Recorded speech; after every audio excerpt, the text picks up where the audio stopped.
Okay, thank you very much for some of you for taking time to submit some comments, all in text form thus far. Several of you have tuned in, have acknowledged the dedicated WhatsApp number we have for 360 Speedway, 0333 772 4046. To date, though, no one yet brave enough to submit a voice note via WhatsApp. I know someone out there wants to be the first and will be the first, and I'm going to dare more than one person, to submit us a voice note via our WhatsApp next week. That number again, 0333 772 4046, and you'll see it just above me as well, being recycled alongside our social media accounts. Okay, to some of your messages then. First off, Michelle R. from Acox Green, which I happen to know is a suburb of Birmingham. Michelle writes, I dearly love Birmingham to get off the mark home and away next week against Oxford. We're showing signs of progress. I would agree with you, Michelle, that the Brummies, not the best of starts to the season once again, but a reshaped side, lots of fresh faces in that side, riders getting more accustomed lap by lap, heat by heat to the Perry Bar track, and there was clearly some signs on Monday night that some of those new faces are beginning to find their feet, and they did fight hard against Leicester, and didn't come up trumps on the night, but like you say, Michelle, I think there are some signs that the Brummies are going in the right direction. Let's see what they can do against the Spires, another side who haven't started the season very well.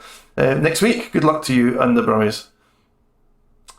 Ewan Mack from West Calder, a part of the world not so far away from where I sit in 360 HQ.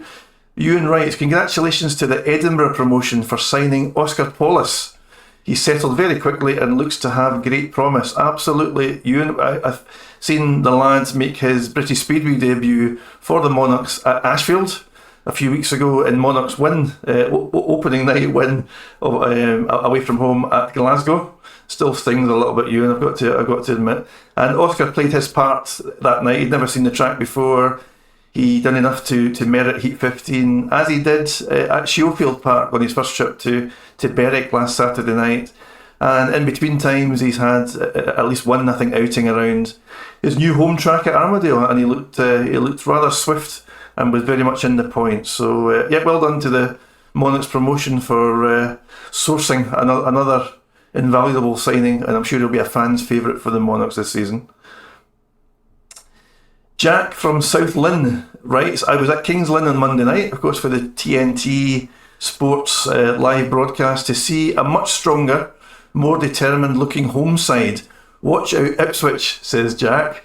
And that's a nod, of course, to the fact that local rivals Ipswich Witches have started the season in barnstorming fashion, haven't they? Unbeaten in all fixtures, whereas Kings Lynn have just won 2, I think. I think that Monday night was their second win. Kings Lynn, like I mentioned on last week's podcast, Kings Lynn have a very interesting looking lineup from 1 to 7, a very solid, workmanlike looking team. And I think Chris Harris swaps out from reserve from next week, but the Stars are guaranteed to have a strong reserve pairing, especially if Ashton Bowden can continue to find his scoring form as he did on Monday night. Yep, an interesting season ahead for you Stars fans. Watch out Ipswich, says Jack. Thanks for writing in, Jack. And final message for now, Jeff Y from Swindon. I enjoyed last week's podcast. Thank you very much, Jack. I appreciate the positive feedback. Some really interesting discussion around the potential for tracks to return. Hoping my Robins could be amongst them. Yeah, we did. If you haven't watched episode 2, you clearly have, Jeff. We did do a feature on the very real potential for several clubs, more than one, to be resurrected and come back into being and join in the British Speedway mix. And Swindon didn't get too much of a mention, if I recall, last week, Jeff.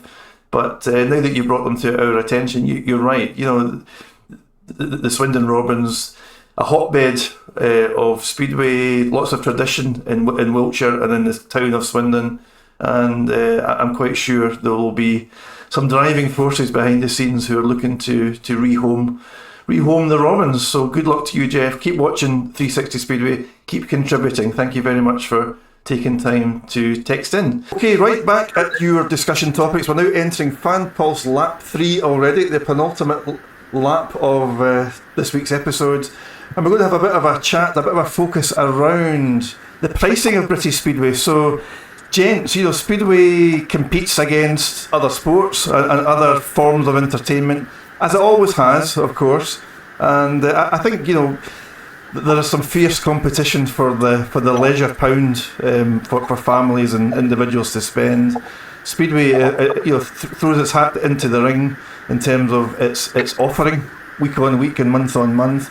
But I guess my question to you is, what's your views, perhaps based on crowd levels, etc., that you've seen? Has Speedway got it right? Has Speedway got the pricing point right, do you think, to lend itself to attracting back big crowds? Pricing it's a really difficult thing to do, to really get it right. I know when I have my meeting for the fifth time, the pricing to get in, it's really difficult to decide what to do, because you're trying to attract people, but you still got to make sure that you make enough money it's not costing you to run the meeting, really, because the expenses of running a meeting are pretty high. I mean, people probably don't realise how much it costs to run a meeting, and it's a difficult thing to get right, and especially when you're competing against other sports as well. I mean, with Speedway, a lot of people say, well, you only get 15 minutes of entertainment, which technically you do, but it's the banter in between, the social and all that kind of stuff you have to take along with it. You can't compare it to football, where you get sort of 90 minutes of men falling on the floor and taking the ball off each other and crying and that kind of stuff. People like to watch it. It makes me. I'm not really a football fan. I don't mind it. I used to play a lot when I was younger, but I'm not really a football fan because of the way it's gone. But yeah, it's a difficult one, the price, and then I don't know who sort of comes up with the price, if it's just individual promoters for their clubs or what. But it's obviously it has to go up every year as well. There's no option, because pricing goes up, prices of everything else goes up, riders get more expensive, equipment gets more expensive, maintenance on the stadium, everything gets more expensive, so we do have to put the prices up. People do complain, rightfully so, but unfortunately you have to do it. There's no option. Yeah, Ronnie, I think on average the price point for an adult admission to British Speedway is typically £20, or maybe slightly beyond that, between £20 and £25 or thereabouts. I think a programme I've noticed this year is typically £3 or £3.50. Foods, drink, it is an expensive night out, especially if you have kids with you or you have a family, but it is no different to going for a meal, going to the cinema, going to a football match or whatever. Modern life is expensive, Ronnie, right? It is. It ain't getting any better, is it? But, I think we just got to go through these changes right now, and I think, like you said, the sport is gone very expensive, but like Stuart says, you talk about the grounds, time you pay all your workers, you got to pay your relief fee, plus on top of the riders and everybody else. It is quite expensive night to run a meeting. I've done a couple here and there myself, and it does stress you out. You got paramedics you got to sort out. You got, it's a lot to take on, and then you always got some riders there who always, want something or needing something, but it's a tough game. I mean, I'm probably out of it a bit more than what's going on now, but I could just imagine, what it is now, being always preferred tire and, and the time you get your oil, your fuel, and everything on the night, and just getting to the track, you're probably already in quite good already, just before you start the meeting. Stewart McDonald, I see comments from supporters and well-intentioned, and maybe they have a point too. I see lots of comments around, reducing the price would almost automatically correlate into attracting bigger crowds, or alternatively that Speedway needs to provide more value for money and more entertainment in some shape or form than just 15 heats of racing, right? And I can get on board with that, and I can see the benefits in trying to lay on a bit more entertainment to give value for money. But then at the same time, I look to Poland, where they have big crowds and Speedway is optimal, and Poland don't muck about with half-time entertainment and things like that. That doesn't happen in Poland. It is just a Speedway that happens there. I think when you look at the sport in Poland, Derek, I think we'll all agree that it's their way of life out there. You know, you look at Speedway riders walking down the street in Poland and they get asked for autographs, they get mobbed when they're out shopping because, you know, that's their sort of big sport, isn't it? You know, the UK's always had a rich vein of Speedway clubs. And I think when we rode back in the day, you know, we started out, we did second halves. You know, we did second half meetings, we did silver helmet meetings.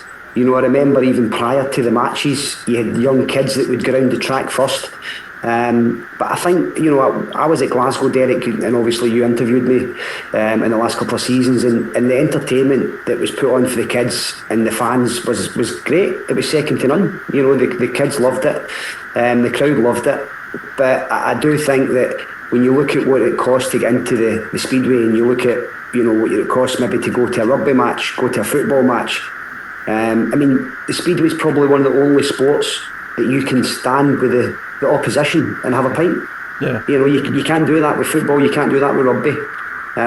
Speedway's got that family feeling about it, and, you know, like Robbo said at the start, people say it's only 15 minutes, it's 16 minutes, but it's the whole atmosphere, the party, you know. They listen to the kids with the cans of Coke in their heels, you know, kidding on their riding a Speedway bike, and that's what it's all about. And I think people that slate Speedway haven't maybe been and experienced it. You know, I think that you can go to a rugby match like I do with my kids and my wife. I mean, my wife and kids play rugby, they go to the Wigan Warriors. I mean, that's tickets, a few drinks, you know, a bit of food with the kids. You're £100 or £120, and Yeah. That's a lot of money for a family nowadays to go for 2-3 hours. Yeah. And do you know? I think what you've just said, the way you've described it, and the relative expense that Speedway is, I think that mostly explains why these days you don't get regular weekly Speedway. Right, back in the day, it was every week you had a home match every week, unless the weather interfered with it, and even that didn't stop it very often. But nowadays, you know, the fixture calendar, certainly in the championship, there's lots of gaps in it, and I don't think that's a healthy thing. But at the same point, it maybe makes it more affordable to allow families to keep returning when a club does host a home fixture. You know what, I agree 100%, but one thing that I think is obviously cost the UK public a little bit with the Speedway is the fixed nights. You know, when we rode, we were Friday, Saturday, Sunday, Monday, Tuesday. You know, Poland takes control of obviously Sundays and things like that, but you remember what it was like. You know, you could go to a match on a Friday at Edinburgh, Saturday Berwick, Sunday Glasgow, and even Monday was the odd Newcastle match. And I think when you had that, the availability of those teams back then, and you could do a match every night of the week. But I think having the set nights has made it a bit more difficult for families, because, you know, who wants to go and spend 3 hours in the cold on a Monday night and watch a match? You know, only the diehards. You know, a Friday night, a Saturday night, you know, even a Monday night that we used to have at Wolverhampton, it was party night. You know, Monday nights were that way, whereas now you've got, you know, one night at the race, and I think it's just a little bit too regimental, I think is the word, for some families to access and go, because you know yourself, Derek, Monday, school, kids, you know, and it's difficult. Robbo, you know, I think it is important, and, you know, we did say that we'll always do this on 360 Speedway. Yes, we'll trade some blows if we feel that's the right thing to do, but, you know, I think it is important to talk Speedway up and be positive about Speedway, British Speedway in particular. And you know, I still firmly believe that the product speaks for itself. You know, live Speedway is very different and very atmospheric and very exciting compared to so many other sports, to be quite frank. You talked about football earlier on, and yes, football gets big crowds. Yes, I'm not going to deny that some of the football action can be quite exciting and what have you, very skillful. But how does that compare to a cut and thrust of a Speedway heat? Well, for me it doesn't compete. You know, Speedway still is the jewel in the crown as far as I'm concerned in terms of sports. Stuart. Well, at the moment it kind of doesn't, does it? It's the publicity. It just doesn't get the publicity like football or rugby or tennis or snooker. You know, there's golf even as well. it doesn't get anything like that. Every now and again we might get a little bit in the back page of one of the red tops, and it will be a small paragraph what one of the guys has managed to get in there, and then the rest of the page is the football, or that's the main sort of thing. But it's one of them. You're either a petrol head or you're not, really, aren't you? You like motorsports, and if you like the motorsports, then you tend to follow more than one. And a lot of people like F1 as well as motocross and supercross and the Speedway and the BSB and the MotoGP as well.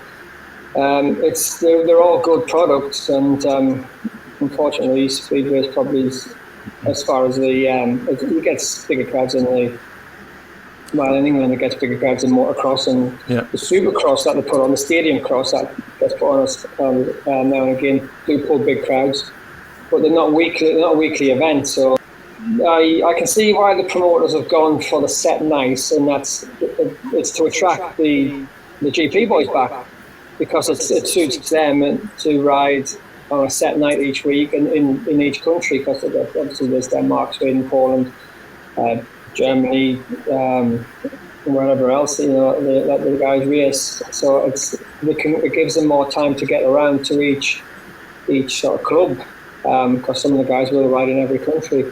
And Ronnie would have done it back in the day. Did you do the multi nights in UK, and then you would have to go to Sweden on a Tuesday, get back to sort of Kingston on a Wednesday, for example, after riding Wolverhampton on a Monday, and then you might be able to switch on a Thursday, somewhere else on a Friday. You could literally be riding 7 nights a week, and back to Poland on for a Sunday, and then back to Wolves on a Monday. It was really difficult for the guys to do.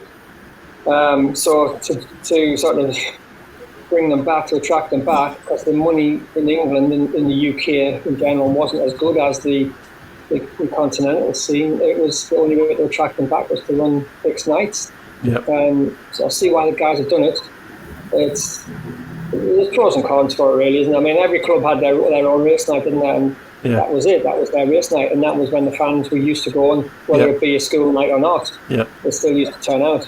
Yep. Now on some of the clubs that were weekend clubs and now midweek clubs, and it's whether the crowds are as good or not, I don't know. Ronnie, anything that British Speedway could borrow in terms of entertainments or gimmicks from the States? Gene the Dancing Machine. He used to be a guy who used to hang out at Costa Mesa Fairgrounds. He used to go out and dance the wall with a beer and walk around the track. And then he'd race the track, the drag truck, to race around the track for entertainment at half times. Did you say he danced with a beer? Gene the Dancing Machine. He had a beer and he danced the wall all the way around. Huh? Okay. Entertainment. But I mean, come on, what else can you go and see the sport that Speedway is, really?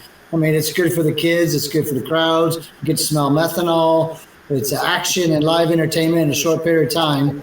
Value for money, really. I mean, you can't beat it, really. It's just sad that we lost so many clubs, and we're kind of losing it a bit here and there. But like these boys are saying, it is coming back. We just need a few more clubs, and it's good to see that they're doing the juniors a lot more now too. Like most of the clubs all got the smaller tracks on them now, so I think that's bringing in a lot more of the younger generation too, and that's what we need, really.